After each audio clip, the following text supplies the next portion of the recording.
Hi అండి. ఈరోజు మన రెసిపీ వచ్చేసి బంగాళాదుంపతో ఈ రెసిపీని అయితే చేశానండి. చాలా అంటే చాలా టేస్టీగా వచ్చినాయి. అలాగే వేడివేడిగా ఉన్నప్పుడు ఇలా అందించారనుకోండి, పిల్లలు పెద్దలు చాలా ఇష్టంగా తింటారు. ఇలా చేసుకుని బంగాళాదుంపతోటి మీకు ఇష్టమైన టమాటా సాస్తో కానీ లేదంటే ఏదైనా జామ్తో కానీ అందించారనుకోండి, పిల్లలు పెద్దలు చాలా ఇష్టంగా తింటారు. ఇంకా వేడిగా ఉన్నప్పుడు కరకరలాడుతూ చాలా టేస్టీగా ఉంటాయి.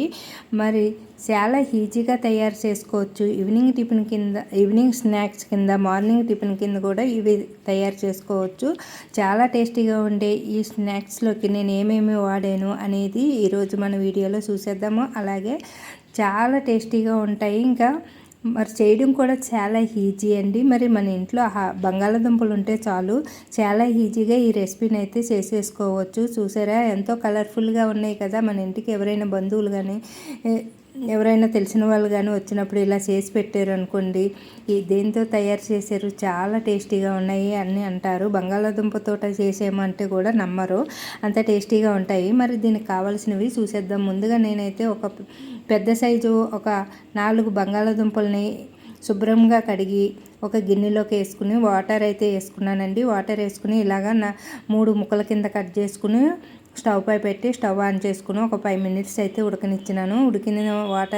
ఉడికిన ఈ బంగాళాదుంపలోంచి వాటర్ని అంతా వంపేసుకుని వేరే ఫ్రెష్ వాటర్ వేసుకుని చల్లారిన తర్వాత పొట్టు ఒలుచుకుని ఇలా అయితే రెడీ చేసుకున్నాను. చూడండి, బంగాళాదుంపలు అలాగే పావు కప్పు రైస్ పిండి అంటే బియ్యం పిండి అండి. అలాగే ఒక పావు కప్పు సన్నగా తరిగిన క్యాబేజీ, ఒక పావు కప్పు సన్నగా తరిగిన ఉల్లిపాయ ముక్కలు, అలాగే కారానికి ఒక 4 పచ్చిమిర్చి సన్నగా తరుక్కోవాలి, ఒక అర స్పూను జీలకర్ర, ఒక స్పూన్ కారము అంటే వైట్గా ఉండకంట అన్నమాట కారము, అలాగే సాల్ట్, ఒక స్పూన్ సాల్ట్, ఇవన్నీ వేసి ఇలా బాగా కలిపేసుకోవాలి. ఇలా కలిపేసుకున్న తర్వాత చేతికి కాస్త తడి చేసుకుని మనకి ఇలా బౌల్స్ కింద కానీ బాల్లా కానీ లేదంటే మనకి ఇలా వడల్లా కానీ ఒత్తుకుని మనకి ఇష్టమైన డిజైన్ చేసుకుని ఇలా అయితే వేసేసుకోవాలి.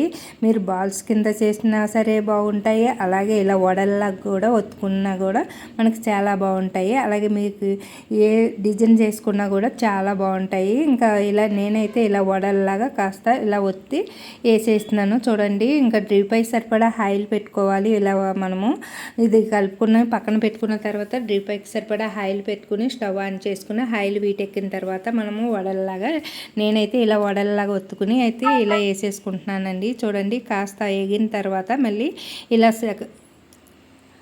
రెండో సైడ్ కూడా తిప్పేసుకుంటున్నాను. ఇలాగా ఆయిల్ కూడా ఎక్కువ పీల్చదండి.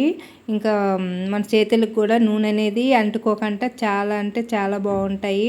ఇంకా మీకు ఏమైనా నూనెగా ఉన్నాయి అని అనుకుంటే మాకు పేపర్ మీద వేసుకున్నారనుకోండి, ఎక్స్ట్రా ఆయిల్ అంతా పీల్చేసుకుంటాయి అన్నమాట.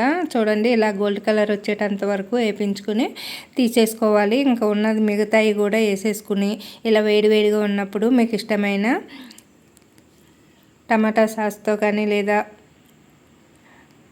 ఏదైనా క్రీమ్ తోటి కూడా మనము ఇవి తినచ్చండి. చాలా అంటే చాలా టేస్టీగా ఉంటాయి. ఈవినింగ్ అప్పుడు పిల్లలు ఏమన్నా కావాలని మారం చేసినప్పుడు ఇంకా ఇలా త్వరగా చేసి అందించవచ్చు. అలాగే పెద్దలు కూడా చాలా ఇష్టంగా తింటారు. మార్నింగ్ టిఫిన్ కింద కూడా చేసుకోవచ్చు. చాలా ఈజీగా కూడా చేసుకోవచ్చండి. మరి బంగాళాదుంపలు ఉంటే చాలు, చాలా రకాలు ఇంకా ఇలా స్నాక్స్ కింద చేసుకొని పిల్లలకి అందించవచ్చండి.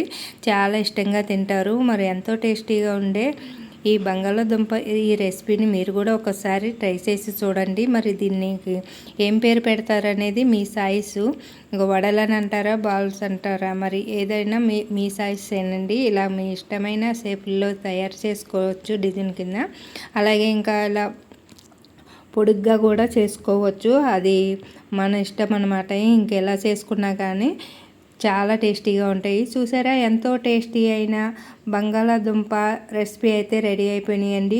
ఇంకా నేనైతే బంగాళాదుంప వడలని అంటున్నాను. మరి బంగాళాదుంప వడలు చాలా టేస్టీగా చాలా బాగా వచ్చినాయండి. మరి మీరు కూడా ఒకసారి ట్రై చేసి చూడండి, ఎలా వచ్చిందనేది కామెంట్ చేయడం మాత్రం మర్చిపోకండి. అలాగే మన ఛానల్ని సబ్స్క్రైబ్ చేసుకోండి. ఒకసారి ఇలా ట్రై చేసి ఎలా వచ్చిందనేది కామెంట్స్ చేస్తూ, అలాగే మీరైతే ఏ విధంగా తయారు చేస్తారనేది కూడా మన కామెంట్ బాక్స్లో తెలపండి. అలాగే ఈ వీడియో నచ్చితే లైక్ చేయండి, షేర్ చేయండి.